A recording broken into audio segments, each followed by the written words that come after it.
Hello, everyone, and welcome back to the Surprise Jab Podcast. I'm your host, Zach Ruger, spicy with new topics every single week and jabbing you with your daily dose of UFC. And I am so excited to finally be back. If no one knows, I was on a little trip around the world. That's right, I was overseas in Italy. So I'm finally back in the United States, and I'm out of college. My future's ahead of me, and it's time to grind and lock in. And I've been waiting to record this, but I kid you not, guys, I think my jet lag has just been so bad. I'm busy throughout the whole day. Then the night comes. I'm so tired. I've been going to bed at 8, 9. I don't think I've gone to bed before 10, maybe. I don't think I have since I've returned. So happy to be back. Happy to be covering this weekend's UFC Vegas 107 event. Nothing too exciting. It actually goes down the day I'm recording this, so I'm sure most of you will be listening to this after it's already happened. But nonetheless, I have to go through and record this. I have so many things I want to talk about, but I just think for today's episode, we are going to just go through run-of-the-mill UFC Vegas predictions, some new UFC fights, and then once I get back down to college in Mankato and my Wi-Fi is amazing, I think we're going to start hammering out some more episodes because I would love to do a whole episode just on Italy. I know we are going to be doing a UFC Vegas 107 recap episode. You got Money in the Bank coming up, UFC 300, and what are we on now? UFC 316? 36. What are we even on now for the UFC pay-per-views? Is it 316? I believe it is. So many things to talk about. But as for today's episode, let's get right on into it with some new UFC fights. Some new UFC fights that have been announced. They've been blessing us with so many fights. Thank you so much, Dana White. I have like 12 right now to hit you guys with. So first off, UFC 317 going down June 28th. Of course, Ilia Topuria, Charles Oliveira, International Fight Week. Going to be epic. Great prelim matchup here as a lightweight bout between Terrence T-Rex McKinney and Vyacheslav Borshev is going down. Vyacheslav Borshev, I honestly thought he was going to be way better than he is when he came to join the UFC's 3-4 with a draw. Now, nonetheless, exciting in every fight he's in, but, I mean, his ceiling is Chris Duncan, James Law on top, and Mahashab. Those are the best people that he can beat, and then you have, Nazem Sadikov, he fought to a draw, but then you got Chase Hooper going out there and absolutely obliterating him. As for Terrence McKinney, 16-7, he's 6-4 in the UFC, and with those 23 professional bouts, he's never been to a decision. He holds wins over Matt Frevola and Fares Ziam, which are pretty good, but other than that, dude, he takes too many risks, and at this point in his career, I don't know if he's ever going to change his game plan to try and make a run, but nonetheless, exciting matchup, and without doubt, it is not going the distance. UFC 319 has a new bout. By the way, UFC 319 is going down in Chicago, Illinois. My boy Parker, my cousin, he called me up last night. He was like, Zachary, I heard that UFC is coming to Chicago August 16th, and me and my cop buddies are getting tickets. You're coming, right? And I was like, oh, hell yeah, you can count me in. So your boy, I think, is going to not only his first UFC event, but a pay-per-view in Chicago, Illinois, and that pay-per-view is DDP versus Hamzat. So I'm a little giddy when I hear these UFC 319 fights being announced.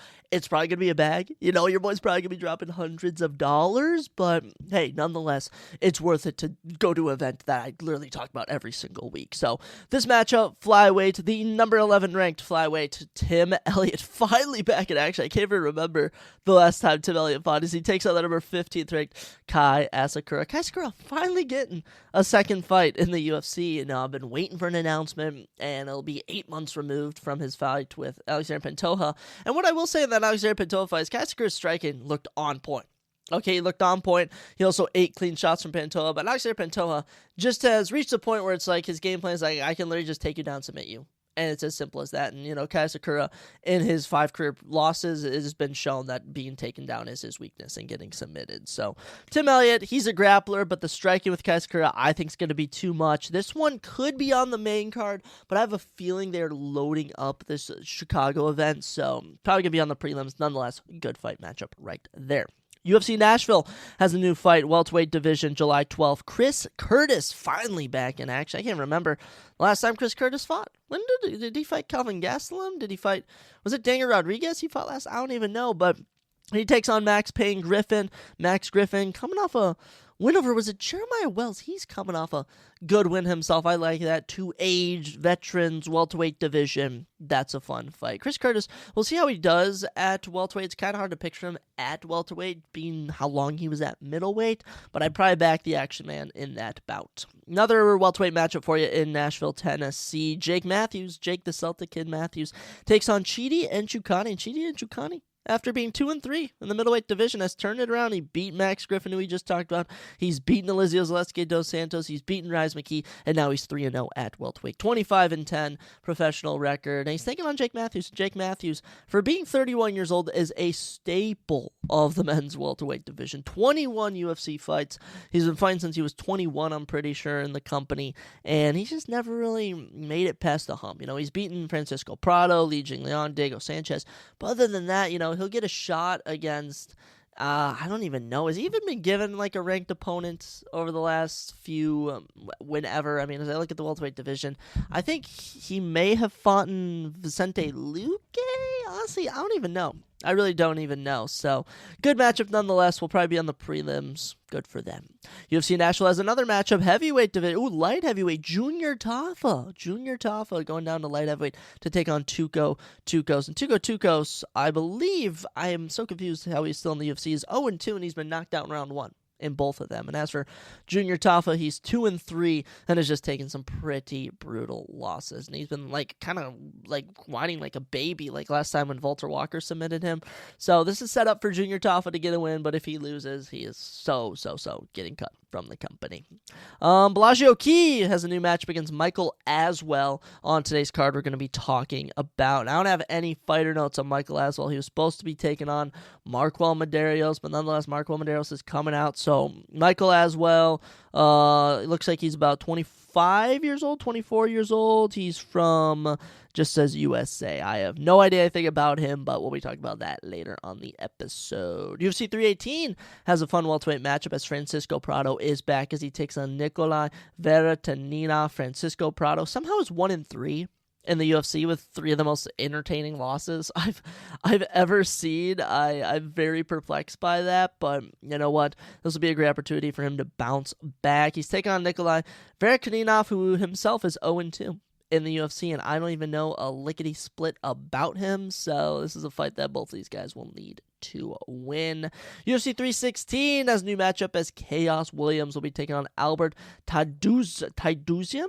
I don't even know how to say his name, but Chaos 15-4, Albert 13-3. He's coming from Armenia, and Chaos Williams has just been waiting to get a fight. He's just been waiting around, like, book me a fight. Now it's taking place. Another one for you guys. Lightweight division. Michael Johnson finally back in action. I can't remember last time I saw Michael. Was he knocking out someone last time? I can't even recall. But he takes on Daniel Zaluber, and they are trying to get Daniel Zaluber back in the weight category. Dude has so much potential. But last time out, I believe he lost to Francisco Prado, if I'm not mistaken. I can't recall. But Daniel Zaluber, he's in EA Sports UFC 5. So he's in the video game, and he needs to get a big win over Michael Johnson if he wants to stay relevant.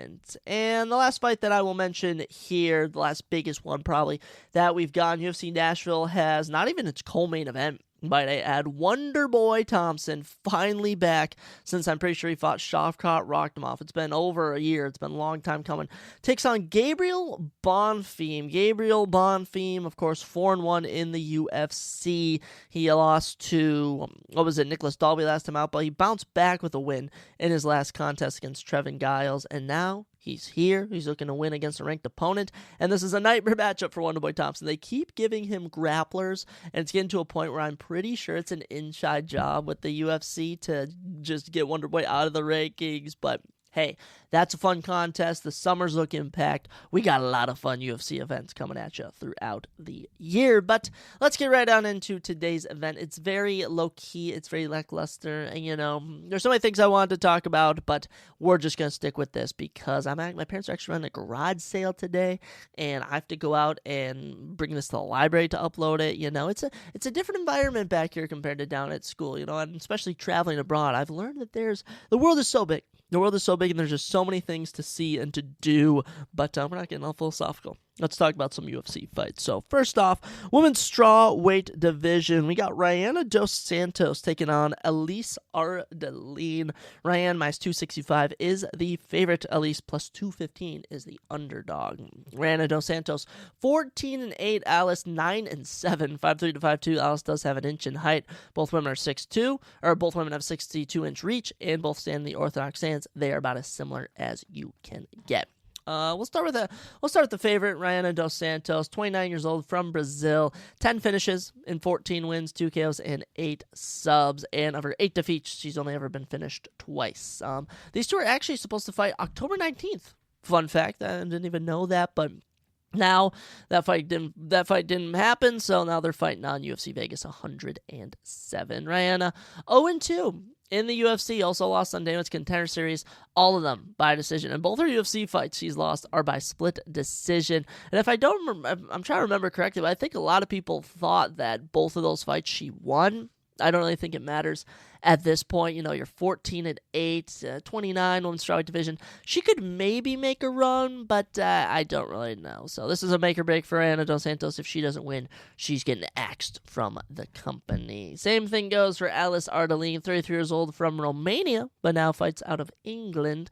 8 finishes in 9 wins, 4 kills, and 4 subs. And of her 7 defeats, she's been submitted twice. She's also 0-2 in the UFC. Split decision loss to Shauna Bannon in July 2024. And on that fight card, when she was supposed to fight, what's-her-face, Rayana dos Santos, she took on Melissa Martinez on short notice, and Melissa Martinez somehow won, despite being outstruck by 20. So this one is 50-50, and I feel like the smart move would be to pick Rayana dos Santos, and honestly, I just might, because she is almost a minus 300 favorite for some reason, but at this point, neither woman is exciting, neither woman is enticing. We're going to go with Rayana dos Santos, but that's just because, screw it, why not? She's the favorite. I mean, honestly, this is a very bland fight card, let me tell you that straight out. After that, lightweight matchup, Balaji, the Zulu Warrior Oki, takes on Michael, the Texas Kid, as well. It's supposed to be Marquel Medeiros. And actually, before Marquel Medeiros, it was supposed to be, what's-his-face, Abdul Kawadi Al-Sahid or whatever that guy's name is. I think he's the one that actually got picked up on, sexual assault charges. So, Balaji, he's been trying everything he can to get an opponent, and finally he has Michael as well. Balaji 9-2, Michael 10-2, 5'10" to 5'8", 2 inches in height for Balaji, 4 inches in reach as well. For the Zulu Warriors, 73-69, both men stand in the orthodox position. Balaji Oki, of course, is the favorite on the betting odds. And as for Balaji Oki, coming in 29 years old from Belgium, 6 of his 9 wins have came by finish. He's gotten 5 KOs and 1 sub. Last time he was supposed to fight was February 1st, but now he's fighting here, so good for him. Came off a Dana's Contender Series in 2023, won his lone fight in 2024, but at the end of 2024, actually, he got submitted by Chris Duncan in round number 1. In a fight he was winning, and he just gave up his neck and got submitted in Paris. So, Balaji back for revenge as he takes on Michael as well. Michael as well fought in the last season of Dana's Contender Series, fought Bogdan Grad to a close split decision, and after watching Bogdan Grad's debut against Lucas Alexander where he knocked him out in round 2, I can confidently say that Michael Aswell is probably a pretty dominant guy. I just don't know anything about him. I don't. His nickname's the Texas Kid. We're fighting in Las Vegas, and honestly, I'm going to ride at the Belgium. Balaji Oki. Balaji, he mixes it up with the striking and with the grappling. Obviously, I thought the first fight was going to go to a decision, but for this one, I think Balaji Oki could get a finish here. I'm pretty confident Balaji could get a finish. I'm thinking maybe a round 2 knockout, maybe a quick round 1 submission. I don't know. We're riding with Balaji Oki, though. I remember him off of Dana's Contender Series. He's exciting. He's fun. And, when you're taking on guys like Michael Aswell, very unknown, short notice, these are fights you must win if you want to advance your career. Sticking with the lightweight division, we got Kurt the Hurt Alabo taking on Jordan the Monkey King Leavitt. I absolutely adore this matchup. Kurt 22-9 with a no contest. Jordan 11-3. 5'11" to 5'9", 2 inches in height for Kurt, 1 inch in reach for Jordan. 71-78, money. Southpaw with that left hand for Jordan. Orthodox with the right stance for Kurt Holloway. Not a big fan of Kurt Holloway. I think he's boring. I don't think he's amounted to much in the UFC, but here he is taking on Jordan Leavitt, and this is a great opportunity for him to get a win. Kurt plus 165 is the underdog, minus 200. Jordan's coming in as the favorite. Kurt 38 from Louisiana. That does kind of suck, being from Louisiana. They couldn't get him on that 318 card on the prelims, but beggars can't be choosers. 17 of his 22 wins have came by finish, 7 KOs and 10 subs. And of his 9 defeats, he's only ever been finished twice. Of course, this is his second stint in the UFC. He had a stint from 2013. Actually, this is his third stint in the UFC. He had a stint from 2013. He went 0-2. Then he had a stint from 2017 to 2019. Went 0-3 with a no contest. Then, of course, won the Ultimate Fighter. Then lost to Trey Ogden, beat some Kanan Kritsky guy. Last time he fought in March, Alexander Hernandez beat him, and now he's sitting at 2-2 and is in a must-win position. So, Kurt Holloway, overall, if you look at his 3 stints in the UFC, is sitting at a beautiful 2-7 UFC record. So, that's right, Kurt Holloway ain't done much. Ain't done much in the UFC, and especially last time out against Alexander Hernandez. Clearly was better than Alexander Hernandez. I'll kid you not. Alexander Hernandez might be the one fighter that everyone thought was going to be good and just absolutely so average. And Kurt had the fight won, and Alexander leaned on the grappling and was able to get the victory in the later rounds. So, Kurt looking to get back in the win category as he takes on Jordan Leavitt. Jordan Leavitt, 29 years old, from Las Vegas. Yeah, I guess I guess technically he's the hometown guy. 8 of his 11 wins by finish, 2 KOs and 6 subs. He's more known as a submission artist. 2 of his 3 defeats have came by subs, so if Kurt's looking to get a win, it's probably through the submission game. And he was also supposed to take on that Abdul Karim Al-Sawadi on that February 1st card. So him and Bellagio Key just can't seem to fight that guy, can they? Jordan, member of the UFC since 2020. It's been pretty much win-loss, 2 wins, loss. His losses aren't too bad. Claudio Puelles, Paddy Pimblett, most recently in November of 2023. Chase Hooper. Oh my gosh, we haven't seen Jordan Leavitt in a long time. Wow, he must have been injured or something. But yeah, Jordan, he's all right. Jordan Leavitt is all right. That's all I'll say for that. He's sitting at a 4-3 UFC record. This is going to be a big win for him if he can get it done. And I do think he'll get it done. I think he's going to go out. I think he's going to submit Kurt Holloway probably early round 1, late round 1, honestly, with the grappling. There's just little to be loved about either of these fighters. And what of the love that there is to give, I'm going to be giving it to Jordan Leavitt. So I'm backing Jordan Leavitt to beat Kurt Holloway, but we'll have to see. We'll have to see how this one goes. I am a little curious. So we're back in Jordan Leavitt to get it done by submission. Following that, we're dropping down to flyweight as Rafael Pastor-Filho is back in action as he takes on Alan Puro Oso Nascimento. Rafael Filho, Alan Nascimento.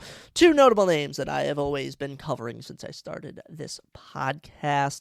And Filho plus 130 is the underdog. Alan Nascimento minus 155 is the favorite. Filho 16-3. Allen 20-6. These two dudes have fought in a lot. 5'8" to 5'7", 1 inch in height for Allen. Also a reach for Allen, 69-68. And the orthodox stance is the fighting stance for both of these gentlemen. Let's start with Rafael Filho, man. 32, man. From Brazil, 15 of his 16 wins by finish, 5 KOs and 10 subs. Of his 3 defeats, he's been submitted twice. And he was actually supposed to fight August 10th. Against Alan Nascimento, and so last time he actually fought was March of 2024, but fun fact, in December, he beat Amir Albazi in a grappling match, and funny enough, Amir Albazi is the number 3 ranked flyweight in the world, so Rafael Filho, an excellent grappler. His only loss in the UFC is to Muhammad Moikaev in round 3. And by the way, that was a tough fight. Currently sitting at 2-1, both of them round 1 submissions. His wins, I think Rafael Filho is super talented. I really think he's good. He ran through Ode Osborne when they fought over a year ago in March, and that was a dominant victory. And honestly, I think if you put him against someone like Tim Elliott instead of Kaya Sakura in that matchup, I would back Filho to win that. But this will be a big stepping stone to see if Filho can get past someone like Alan Nascimento. In a similar position, he's on a 2-fight winning streak. He's 33, also from Brazil. 1 knockout and 15 subs give him 16 of his 20 wins by finish. But he's had 4 straight canceled bouts. All right, this dude has been unable to get a fighter. In 2023, was supposed to take on Tim Elliott and Sumidarji. In 2024, was supposed to take on Rafael Filo. And in 2025, I don't even know. I wrote a little note here. 2025. Oh, he was supposed to fight Asul Mabayev. And that Asul Mabayev ended up taking on Manel Cape in the main event. So, Allen coming in 2-fight winning streak, but hasn't fought since January 2023. He's also 2-1. In the UFC, I think this is a pivotal fight for both of these guys. I'm backing Filo. I'm backing Rafael Filo. I was going to pick him before I even really looked at the stats here, but this is going to be interesting. I kid you, this is going to be interesting. Both these guys are such high-level grapplers. Is honestly insane. And by the way, Allen's only lost to Tagir Lembekov. Right? His only loss is to Tagir Lembekov, and Tagir's the number 10 flyweight in the world. So this will be a big matchup for both of these guys. I'm backing Filo. This should be exciting. I think of all the 4 fights I've just discussed, this one's going to be the most exciting. And by the way, guys, this is only a 10-fight card.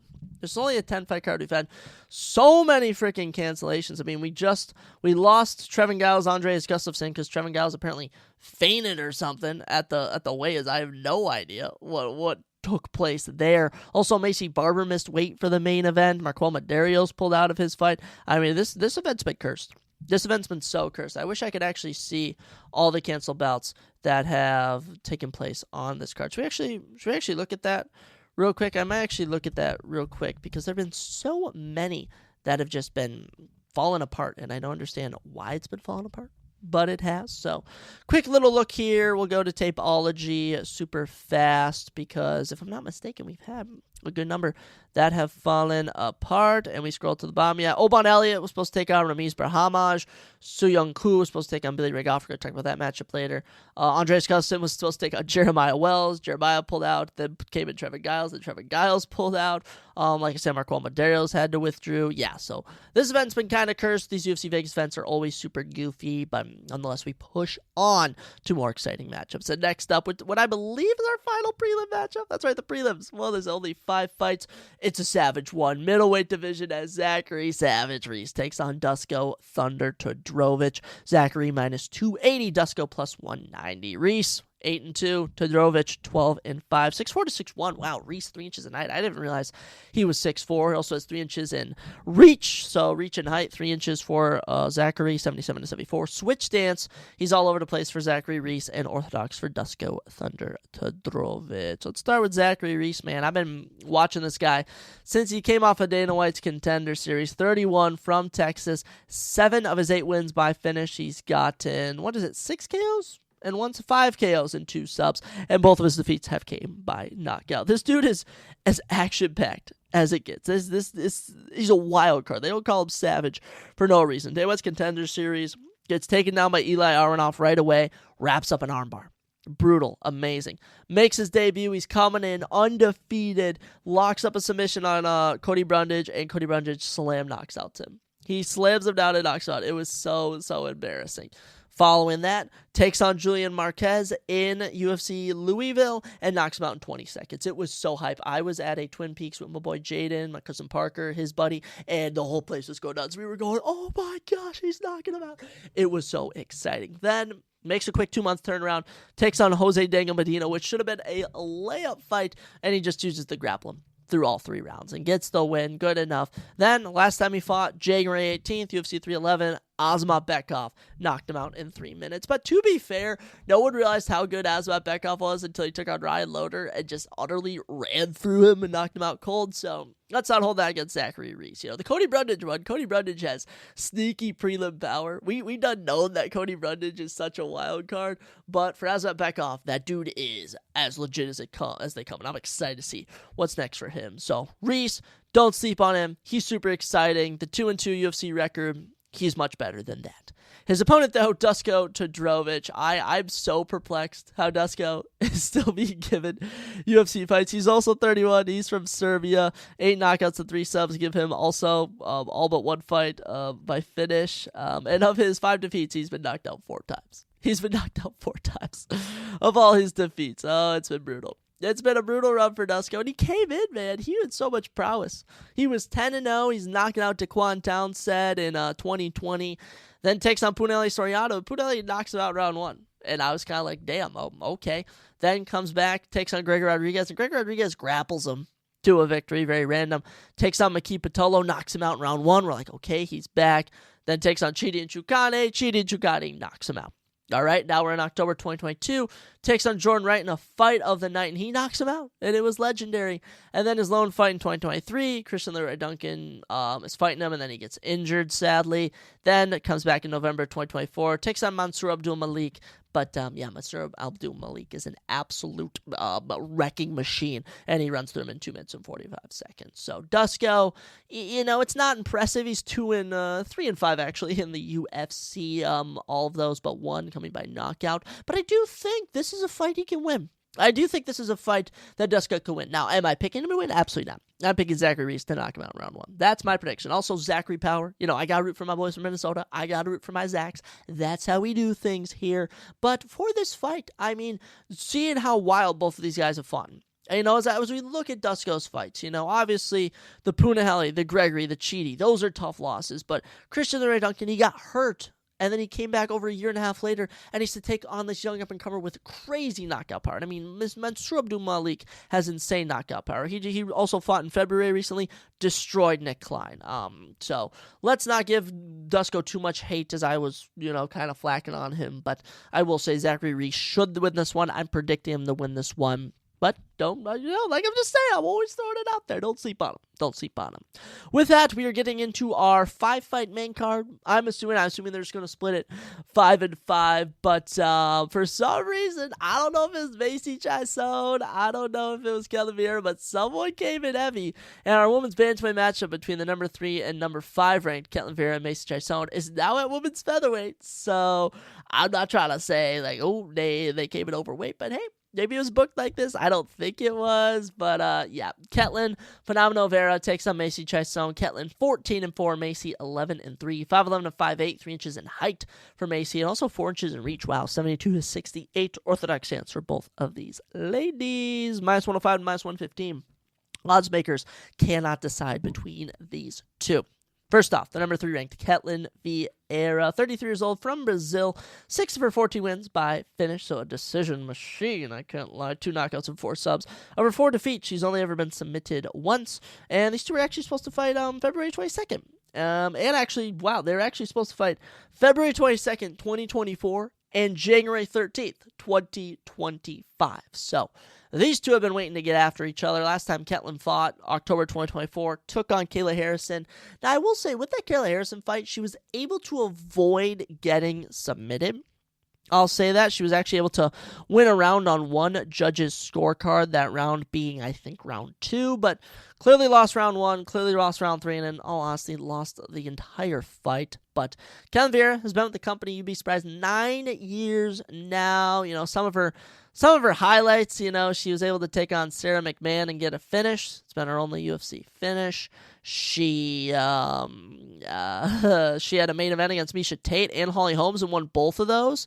Then lost to Hawkwell Pennington. Her last win, July 2023, over Pan Kianziad. And Pan Kianziad is currently not even ranked. I don't even think she's in the company. So Ketlen Vieira, Ketlen Vieira hasn't done much, but I will say, she doesn't get finished. Last time she was finished, 2019, so those are positive we can point out. Ketlen Vieira, little to be desired. But now let's get to the number 5 ranked Macy Chiasson. When I think of entertaining women's bantamweights, this one does come to mind. The 33-year-old from Louisiana. Come on, can we not push this back to July to just let her fight at Louisiana? But it is what it is. 6 of her 11 wins coming by finish, but she's been getting more finishes recently, okay, just to let you all know. Over 3 defeats. 2 of them have came by finish, unfortunately. Macy Chiasson, ranked number 5, been with the company since 2018, won the Ultimate Fighter. Funny enough, won the Ultimate Fighter, came into the UFC, 2 straight knockout wins, runs into Lena Landsberg in 2019. Oh well, 2 straight wins, runs into Hako Penton, beats Norma Dumont. Then, the Irene Aldana loss, she was beating Irene Aldana. She should probably be on a 4-fight winning streak. And honestly, probably could have been getting a title shot right now, but Irene Aldana hit her with an up kick and hit her perfectly in the liver, and it legit crumbled her right there, which was just unfortunate to see. Took over a year and a half off, comes back March 2024, beats Pankiansan, submits her in round 1, performance bonus. Comes back in June of last year, takes on Maribel Silva, brutalizes her. The fight is stopped 2 minutes into round 2 because there's such a brutal gash on the forehead of Mayra Bueno Silva. So Macy Chiasson, she's coming in, she's violent, and I believe the odds are actually moving towards her more being a favorite. We might have actually plus 100 to minus 105, Macy Chiasson being the favorite, but I'm going with Macy Chiasson. Now, I won't lie. These women's bantamweights love to lose to each other when they shouldn't. I kid you not. This is a fight that Macy Chiasson should so definitely win, but this will be a fight that Calavera pulls out of the bag or something. So we're going Macy Chiasson. I'm feeling a decision. I'm feeling it could be exciting. Now, Calavera hasn't been finished in a while, so I think Macy Chiasson could rely on that ground and pound she used against Mayra Bueno Silva. That could prove beneficial, but you're on the side of caution with a finish, and we'll predict a decision to take place. Next up, this main card, this whole fight card isn't actually too bad. I'm not trying to be too critical of it. So we have great fights here, right here. Light heavyweight division, Dustin, the Hanyak Jacoby back in action as he takes on Bruno Brunão Lopez. Jacoby 29-1. Wow, over 30 professional fights. Bruno Lopez 14-1.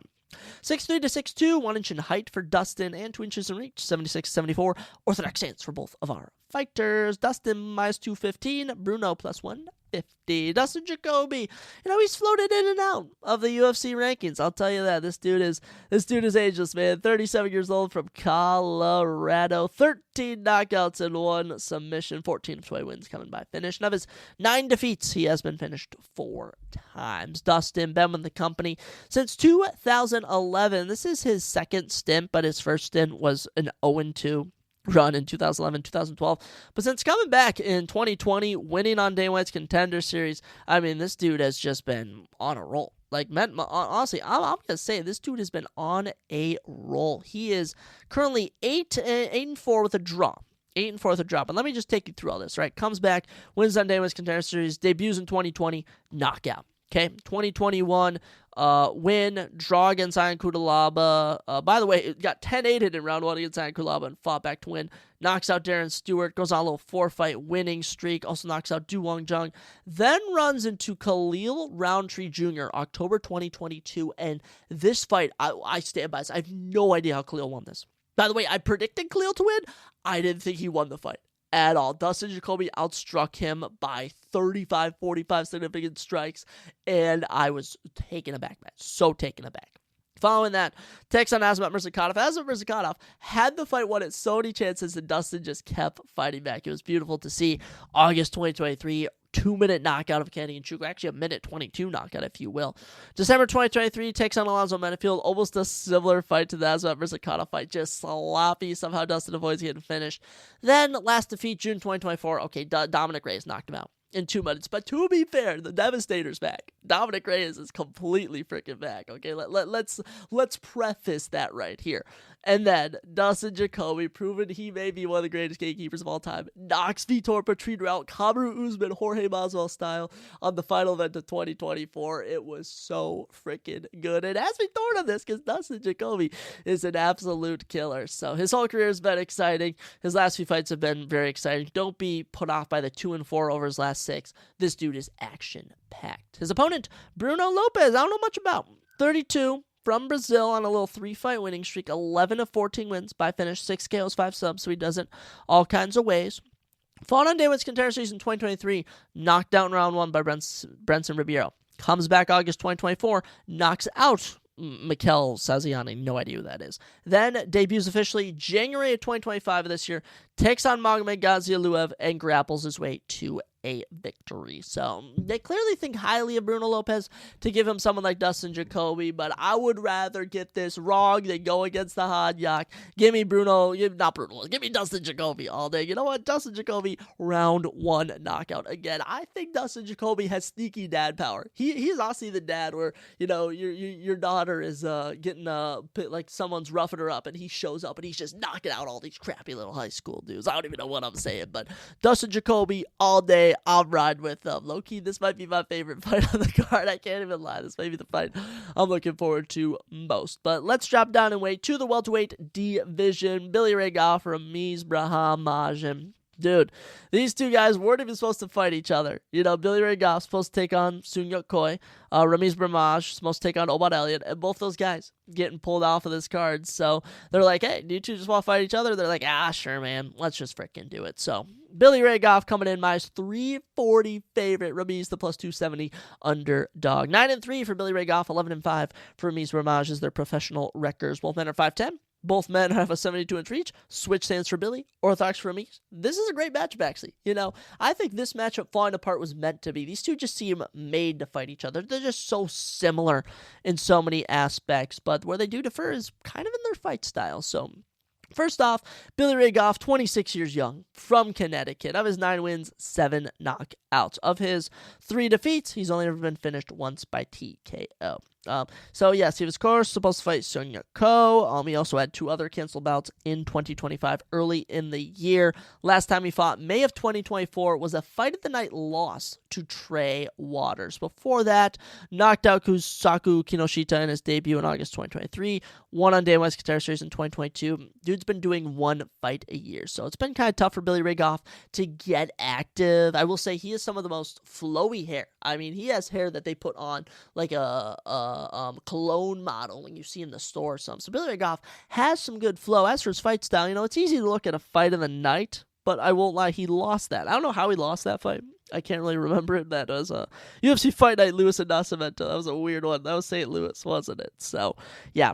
Billy Ray Goff coming in, back in action. We'll see how he does here. But as for Ramiz Brahmaj, I am much more familiar with Ramiz Brahmaj's game than I am Billy Ray Goff. 6 years older, 30 years old, from the Bronx, from New York. 1 KO and 10 subs give him a 100% finish rate. And of his 5 defeats, he's only ever been finished once. He was knocked out in 2020. That was it. That's all that's happened. And I won't lie, Obad Elliott is much harder for competition than Billy Ray Goff. So I think if anyone has benefited from this, it's Ramiz Brahmaj. This is much more of a winnable fight for Ramiz Brahmaj. Ramiz been win-loss since joining the company. He's 3-3, and, you know, it's gone. Max Griffin knocks him out. He submits some random. He then takes on Court McGee, who humbles him. He then submits Michael Gilmore. He then takes on Themba Grimbo May 2024, gets out-grappled through 3 rounds, and then takes on Mickey Gall at UFC 309, and just had one of the greatest knockouts I've seen. Just had him up against the cage. He was looking like Rocky Balboa taking on the Russian guy. Just boom, boom, boom, and he knocks him out. And Ramiz went absolutely crazy. They give him a $50K performance bonus, and that's all I'm familiar with Ramiz Brahmaj. But as for this fight, you know, Ramiz, he's a grappler. Ramiz is a grappler. He was just feeling himself against Mickey Gall. He's going to grapple in this fight, and all I've seen from Billy Ray Goff is that he can strike, and he can grapple, and he can take hits. So I think this is going to be, if Billy Ray Goff can stuff the takedowns, and maybe even get a knockout of his own, he'll get the victory. But when I look at the underdogs on this card that are so appetizing, you know, we haven't taken a single underdog. We haven't taken a single underdog today. We have to. The favorites never go 10 for 10, 11 for 11, 12 for 12. I'm really liking Ramiz Brahmaj. This is a short notice fight technically for both guys, but they were both prepared for this camp. They're both very similar, and as much as, you know, it's not too much of a difference. You know, Billy Ray Goff fought just over a year ago, and Ramiz fought, what was it, just 7 months ago? I do think Ramiz is a bit more fresh. That's what I'll say. Ramiz had 2 fights in 2024. Billy Ray Goff has had 1 fight per year. So we're going to go with Ramiz Brahmaj. Round 1 submission. We're going to keep his 100% finish rate intact. But you're on the side of caution. We're going to err on the side of caution for this one. But then we'll get into kind of our 2 big heaters. Kind of our 2 big heaters on this card. The co-main event, it's pretty weird to see this guy here on an Apex random card taking on an unranked guy. We have the number 7th ranked Matus Gamrot. Matus Gamrot is on this card in the co-main event as he takes on Luvit, Mr. Highlight Klein. Matus minus 155, Luvit plus 130. Odds are close. Odds are really close for this. Matus Gamrot, 24-3 with a no contest. Ludwig Klein, 23-4 with a draw. 5'10 to 5'7. You get 3 inches in height for Matus, 2 inches in reach for Ludwig, 72-70. Southpaw stance. I didn't even realize both these guys were lefties, but Matus Gamrot, son of a gun, happy to see him, man. Been a minute since he fought someone that wasn't a top 10 guy in the world. So Matus Gamrot, 34 years old, from Poland. You know, he's got 13 finishes and 24 wins, 8 knockouts, 5 subs. He's where's he at? Where's my little notes right here? That's all we got. Oh, that's it for Matus Gamrot. My bad. So, yeah, Matus Gamrot, I mean, we know him. Ding dong. Came in 2020, fight of the night against Guram Kuladze. Should have won it. Went on a crazy 4-fight winning streak. Finishes. Fight of the night against Arman Sarukian. Takes on Beneil Dariush. Gets humbled. Then goes on a 3-fight winning streak over Jalen Turner, Rafael dos Anjos. Then takes on Dan Hooker. And okay, I stand by this. I thought Mateusz Gamrot won that fight. I know I was biased because I picked him, but I mean, come on. These two are so even in the striking, and we just didn't reward Mateusz for any freaking takedowns. Okay, round 1 was clearly Mateusz. Round 2, clearly Dan Hooker. And it came down to the final round. And when they're going back and forth in striking, and it's Mateusz who lands a takedown, and I know he didn't do much with it. He only had about 51 seconds control time. But, man, completely changed the career trajectory of Mateusz Gamrot. Because now you got Dan Hooker. He's ranked number 6 in the world. Mateusz is number 7. And Hooker's fighting up. And Gamrot's ranked number 7. And he's fighting unranked guys. So Mateusz Gamrot, he's a world beater. He's been a double champion in, I think, KSW. Like, we all know about Mateusz Gamrot. Now, the fairly unknown man, I will say, is Ludwig Klein. Ludwig, 30 years old, from Slovakia. He has 17 finishes and 23 wins, 9 knockouts, 8 subs. And of his 4 defeats, he has been finished 3 times. Now, the win streak, very impressive, dating back to 2022. Came in the UFC, got a nice knockout in his debut, then went on a little 2-fight losing streak, but since that, hasn't looked back. Now, these wins, Devontae Smith, Mason Jones, 2022, draw against Jai Herbert, 2023, win over Ignacio Mohamedez in 2023 has aged very, very well. 2024, knocks out AJ Cunningham. 2024, decision win against Thiago Moises. September 2024, takes on Roosevelt Roberts. Couldn't finish him, which was kind of a tough scene. So, Ludwig Klein, I mean, he's all right, but I'm going to be very surprised if Mateusz loses. My jaw will be dropped if Mateusz Gamrot loses this. Seeing that Mateusz Gamrot is going from fighting Jalen Turner, Rafael dos Anjos, Dan Hookers, Beneil Dariush, Arman Sarukian, and then fighting Ludwig Klein, it just doesn't really sit well with me. So I got Mateusz Gamrot getting a win here, and you know what? Round 2 submission. It's been a long time coming since we got a Mateusz Gamrot finish. Okay, let's get a Mateusz Gamrot finish. We're backing our boy. I'm a big gamer fan. Let's get it, Mateusz Gamrot. But with that, ladies and gentlemen, that brings us to our main event of the evening. Honestly, zero hype on this. I know June and July and August are going to bless us, but end in May on kind of just a boring note. We got the number 4 ranked Erin Blanchfield taking on the number 5 ranked Maycee Barber in the women's flyweight division. To make matters worse, Erin Blanchfield has said nothing. She has said nothing in the build-up to this. Maycee Barber's been doing all the trash talk, and Maycee Barber doesn't make weight. Oh my gosh, just brutal. Just honestly so brutal here. Erin, cold-blooded Blanchfield, Maycee the future Barber, 13-2 for Erin, 14-2 for Maycee. Erin's the favorite, minus 240. Maycee plus 200. 5'5" to 5'4", 1 inch in height for Barber, 1 inch in reach for Erin, 66-65. Orthodox stands for Blanchfield, switch stands for Barber. You know what? That's all you get. That's all we got there. You got these two 20-year-olds going at it.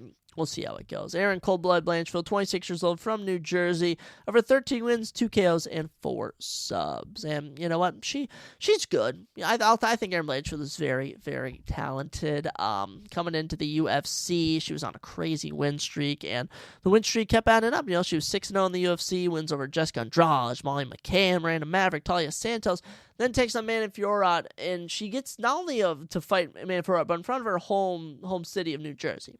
Home state, if you will. But it bites the bullet. It drops every single round. Maybe one judge gave her 1 round, but very embarrassing. Last time she fought in November 2024, she rebounded from that with another main event, and she beat Rose Namajunas in Canada. And, you know, I think a lot of people, that was a 50-50 fight. That was like, okay, it's round 5, and we haven't seen anything from either of these women. And guess what?